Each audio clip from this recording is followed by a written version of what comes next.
Hi guys, today we're going to be taking a look at the game, The Classic Dungeon. This game came out in 1992, this particular version did, from TSR, and is for 1 to 6 players. Now, The Classic Dungeon is a game where you're going to be going through these dungeons, fighting off these monsters and trying to collect treasure, and you're trying to become the first player to get their goal amount of treasure and then get to the staircase to win the game. So let's take a look at it. Okay everybody, here we go. We have a rather large 3 fold-out board here. And over here in the middle are the different characters that you'll be able to choose from. And what this board consists of is a dungeon that has a bunch of chambers in it. It has 6 different levels. This is going to be level 1, the brown ones. Level 2 is going to be the purple ones. Level 3 will be the yellow ones. Level 4 is going to be the green ones here. Level 5 is going to be the ones made out of wood. And then level 6 is going to be the blue ones over here. Now what you're going to be trying to do is you're going to be trying to get a certain amount of treasure, and then you're going to try to get back over here to the main chamber to win the game. And I'll go ahead and show you the different characters that are in the game here. You've got the dwarf, you've got the elf, you've got the wizard, you've got the thief, you have the warrior, and then you have the paladin. Now, there are different cards that you can choose from each of these classes. So there's a male and a female. Now, each of these have different strengths and weaknesses. And I'll go ahead and explain what these mean here in just a little bit. Now, on each of the chamber levels, you're going to be fighting what are called monsters. And I'm just going to get the level 5 cards out here. And there's a stack of cards for level 1, level 2, etc. And this is like a typical monster card. What you're going to look like. This will tell you the name of it, it'll have the picture.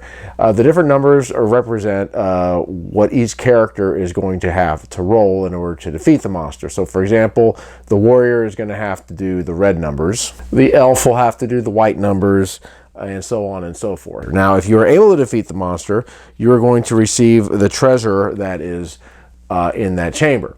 And here's a typical treasure. There's a whole bunch of different treasures that have different amounts on them. So this particular treasure is going to be worth 6,000 gold pieces.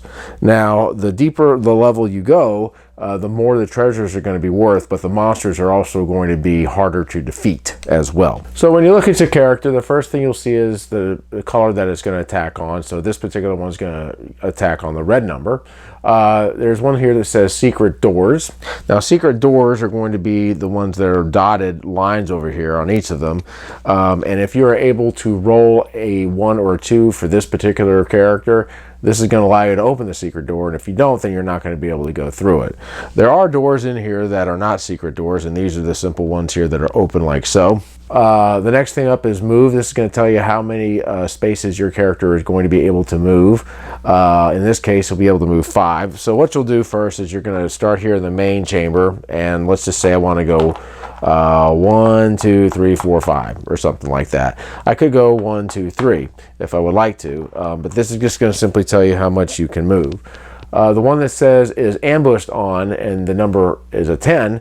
Ambushes are going to happen anytime there is a character that lands on another character's spot and wants to try to steal one of his treasures. So in order for him to steal the treasure, he's going to have to roll the ambush number for that particular character he's trying to steal the treasure from. If he is successful in doing that, he's going to steal one of the character's treasure cards. But if he is not successful, then the character he attacked will have the opportunity to do the same. Also, it just tells you how much value and treasure they're going to have to win on the bottom. In this case, this particular one is going to be 20,000. Some are 30,000, the wizard particularly, and then some are going to be 10,000. So just to show you some of the different monster and treasure cards, I'll just go ahead and show you some of them. There's a bunch of different monsters. Here's a treasure with gold pieces in it. Here's another one with a gold ring. Pretty cool little stuff. Now on top of this, there's going to be special cards that you'll also be able to find as treasure cards. And these are not going to be worth anything, but these are going to give you special abilities. Here's one that says the magic sword. This is going to give you a +1 on combat rolls. Basically what this means is whatever color die or whatever color number you have to roll, this is going to add 1 to that die roll. This one's the crystal ball. This one will allow you to look into any room on the board instead of moving. Now, whenever you're revealing the monsters here in the game, you're not going to be able to see what they are until you actually enter the chamber. But what this card will do is it'll allow you to reveal a monster without having to go into the room itself. Here's the cage. If you end up getting this, you're going to roll a die, and then this is simply going to tell you how many turns you're going to lose. This is the secret door card. If you end up getting this card, this is going to enable you to move through any secret door without having to roll the secret number. And then finally, you have the slide. This is going to make you drop one level to a chamber of your choice. So if you are, say, on level 2, you would be able to choose a level 1, for example. Now, on top of all this, the wizard is going to have spell cards that he's going to have, and in the very beginning, he's going to go ahead and draw 6 of them. And he's got 3 different ones he can do. He's got what's called the lightning bolt. If he uses this, this will allow him to have to roll the lightning bolt number, which is typically going to be lower than what he would have to do. The same goes here with the fireball. In this case, he would have to just go and try to see if he could roll the red number. Now, the teleport is interesting. This is going to allow him to teleport from one chamber into another. Now, the wizard can teleport to a chamber that is one higher or one lower than the one he is currently on. So right now he's on a level 4, so he would be able to go to a level 3, so he could go over here, or he could go to like a level 5, which is going to be over here somewhere. Now, the deal with this is he's going to have to end up fighting a monster just as soon as he gets in there. Once the wizard runs out of his 6 cards, he's going to have to end up going back to the main gallery chamber, and he'll be able to get 6 more of the spell cards of his choosing. Now, the other thing about the spell cards is the wizard is going to be able to be outside of the room and then use the card on the monster while he is outside. So what this means is the monster is not going to be able to attack him afterwards. You can only get attacked if you're actually in the room itself. So let's say I'm the dwarf and I decide to move. I have a movement of 4, so let's just say I go 1, 2, 3 and move into this room. So what I'm going to do now is I'm going to go ahead and grab a level 1 monster card, and then I'm going to go ahead and place it in the room like so. So what we got here is hobgoblins, and of course you've got the different numbers. The dwarf rolls blue, so he's going to have to try to roll a 5 or higher on both of the dice. So we'll go ahead and put the card here, and then we'll go ahead and roll the dice, and we'll see if he does it. He ended up getting a 5, so he has successfully defeated the monster. So what you'll do is you'll go ahead and turn this card over. Now you can have up to 3 monsters in a room, so somebody else can come in here and fight another monster. But once the third one is gone, then this room is going to be off limits. But since the dwarf was able to successfully defeat the monster, he is going to go ahead and get a level 1 treasure card. So you'll just simply draw from the deck. And here's the card we got. We got a sack of gold that's worth 750 gold pieces. So we'll go ahead and place that in front, and that will go ahead and end the person's turn. Now, if it turned out that the dwarf was not able to roll a 5 and they ended up rolling a lower number, what's going to happen is the monster is going to have a chance to attack.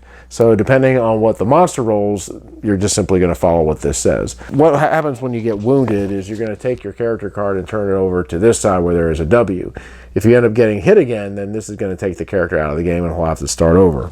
However, you can heal your character. If you end up getting wounded and you want to get healed, there's a couple of ways that you can do that.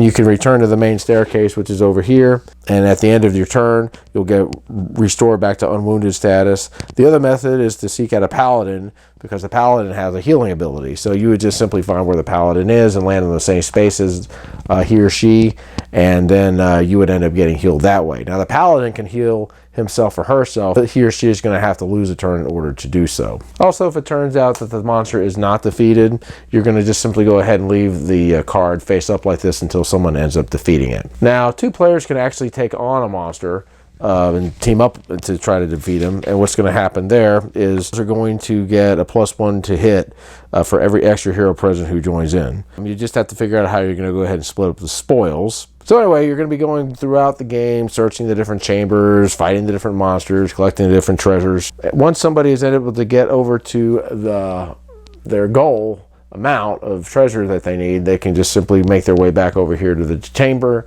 and they will win the game. Now, of course, they're going to have to be careful because other players can try to steal treasure cards from them as well due to the ambush. So anyway, guys, that is Classic Dungeon. So my final thoughts on the Classic Dungeon. Well, this game reminds me a lot of Hero Quest, albeit a much simpler version. You know, in Hero Quest, you've got monsters, you've got wizards, you've got spells, you've got all those things.